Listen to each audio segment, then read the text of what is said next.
Notebook Check Tech Reviews. We've got the Satellite Radius 12 here. This was the big one from Toshiba at last IFA in September 2015 with the big 4K screen and Technicolor, if I remember rightly, Technicolor tuning. So out of the box, this 4K screen is supposed to be very highly calibrated. Now we put it through our test lab at Notebook Check, and I can give you the results later on in this video. Also in this video, I'm just going to go over a bit of basics on the device, the ports. We'll go over the performance and all important battery life. There's a 44 watt-hour battery inside this, about comparable to things like the Surface Pros, the ThinkPad X260, and about right for the weight, which is about 1.3 kilograms here off that 12.5 inch screen. And you can see we've got a fully convertible here, but as always, with anything over 1 kilo, with this thickness, it doesn't feel good as a tablet. You've got these edges here, you've got this solid section here, and you've got the really off-putting keyboards at the back. So as I said, we've got this 12.5 inch screen, 4K resolution. This is a high-end device. It is €1,600, so it's not cheap. You're getting a Core i7, 8 gigs of RAM, and 250 gigs of SSD. Let's go straight into that screen and take a look at the screen then. Bring the little close-up cam in here, and what I want to do is give you some of the test results from our Notebook Check testing. As you can see there, if I zoom in, we've got a maximum brightness in the middle of 388 nits. That's above average. It's not super. You're getting smartphones now at over 500 nits, and some of the best laptops 400 nits. 388 then, really not bad. And check out that contrast, 1213. So you've got nice black levels here, and that should, with a contrast of over 1000 and a brightness of over 300, is pretty much that entry level point for going outside and using your device outside in bright light. Check out though those color and grayscale deltas there. Whoops, sorry, that was the ICC profile, which you can load if you want to recalibrate your Radius 12, but I'm just looking at that color and grayscale delta 1.83, 2.17. That is near perfect on the accuracy here. So we've got a 4K screen with near perfect color accuracy from the colors that it actually shows. How much of the color range does it show? 60% of Adobe RGB, which is also pretty good. And as you can see in that comparison table there, actually the best of all of the devices we've got there in terms of RGB space, in terms of grayscale, and not quite in terms of contrast, because the Lenovo ThinkPad Yoga 260 is just slightly ahead. So let's move on to the keyboard now. My initial thoughts on that trackpad, well, that is actually a pretty nice trackpad. It feels really nice, it's big, it's wide, and there's a nice multi-touch action to it. And then I moved up to the actual keys themselves in its classic Toshiba territory. It's very short throw keys, some weird shapes on the keys down here, very sort of squashed up and vertical, and then at the top very, very small. There's some slight offsets on the keys compared to the mouse pad in some cases here, but I am using a German keyboard. I'm used to a QWERTY keyboard rather than a QWERTZ keyboard, so obviously the extra characters in the German alphabet do change the layout slightly. Backlight on the keyboard okay, and mechanics feel okay, but it's just a very short light throw, so this is not really as good as that ThinkPad Yoga we tested recently on the channel. We can have a look at the ports then, and there's an important one I want to show you, but nice to know there's a full SD card reader here.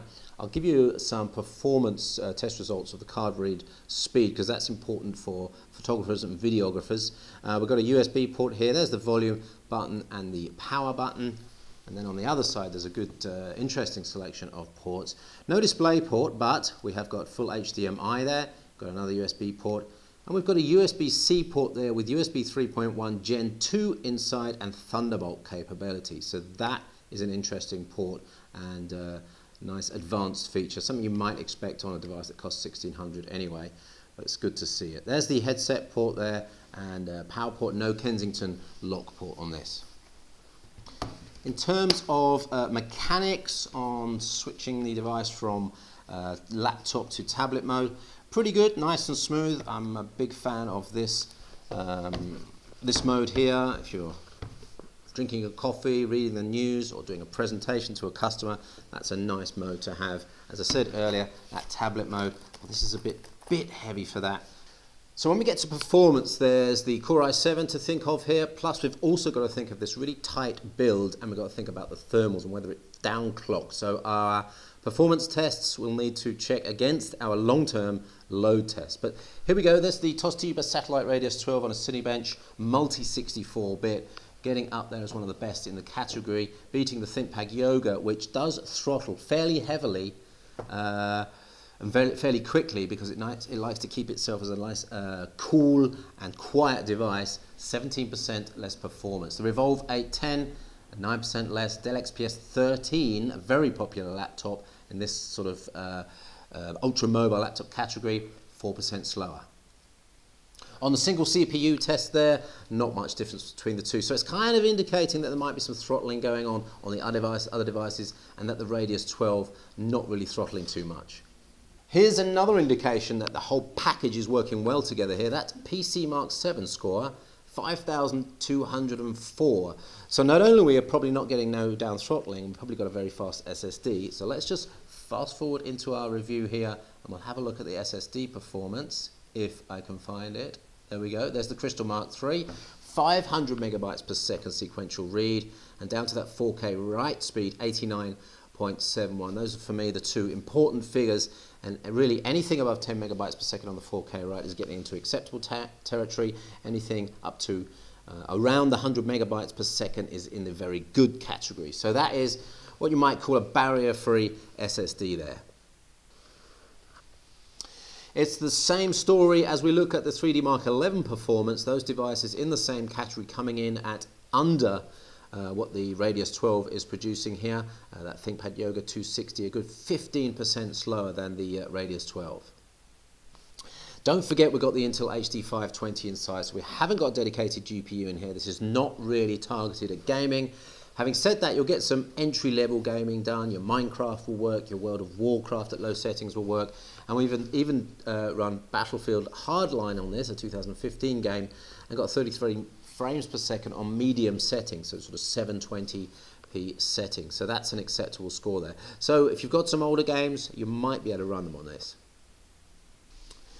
Noise levels under load. This has got a fan inside. I've been running it for a while. There's no fan noise coming out of this. I'm actually not feeling any heat as well.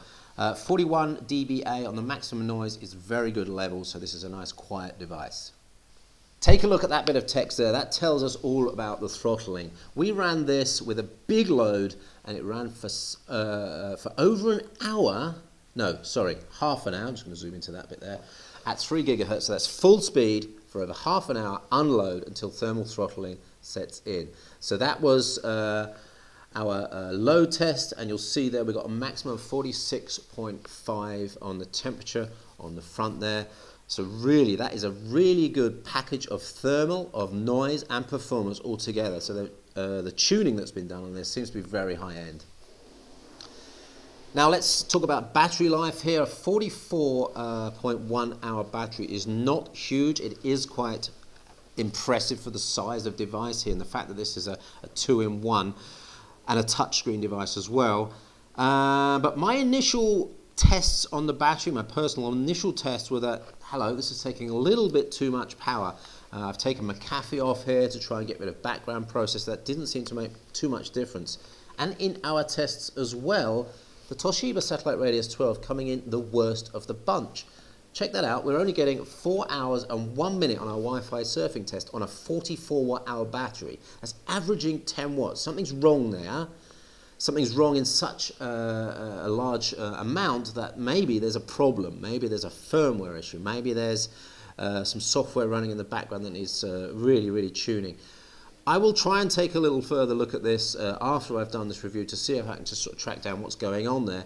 I don't think it's the screen, because in our Wi-Fi surfing test at 150 nits, that's not a very high brightness level, and that shouldn't be really bringing you an extra 5 watts of load on that Wi-Fi surfing test. But anyway, that's something to bear in mind. Out of the box, the battery life of the Toshiba Radius 12, not that good.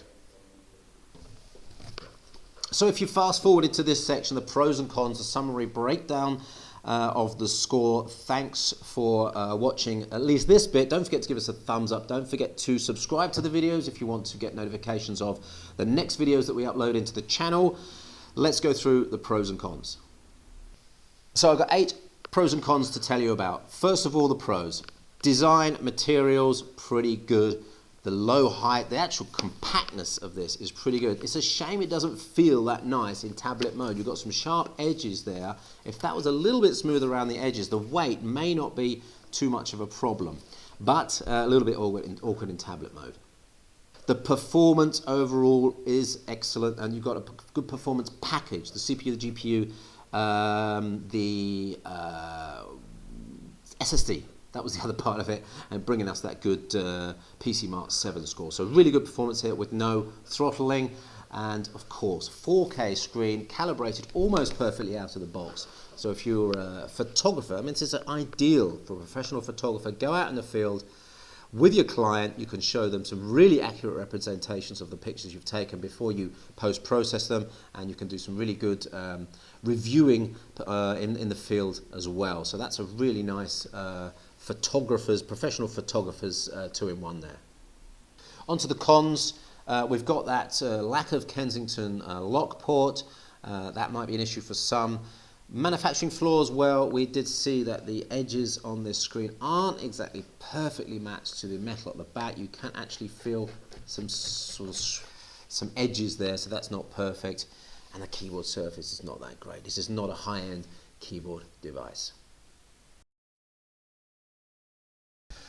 So I have done my best with the SD card reader. I have rebooted, I have downloaded firmware, I've downloaded drivers, I've rebooted again. I saw the SD card at one point, but then it hung, the reboot hung, I had to hard reset, and now it doesn't see the SD card as before. So I can only conclude that either we have a faulty SD card reader here, or there's some software issue. We're running Windows 8, you know, gut feeling is that a Windows 10 upgrade might fix that.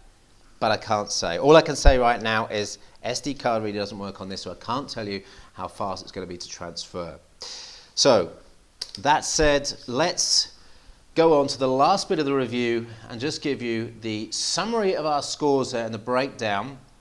84% was the overall score. That's a good average for a convertible. And what I can say, if you're looking for a device that gets a lot out of the Core i7 without any thermal issues, without any noise, without any heat, this is one of the best devices I have tested in this category. Certainly better than that ThinkPad X260, which throttles down very quickly indeed.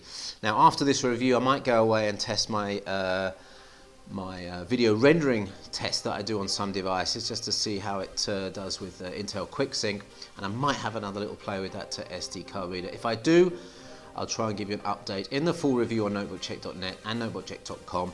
But in the meantime, thanks for watching. Don't forget to thumbs up. Don't forget to subscribe if you want these videos in your email box as we upload them. Subscribe and we'll let you know. Thanks for watching. We'll see you on the next Notebook Check Tech Review.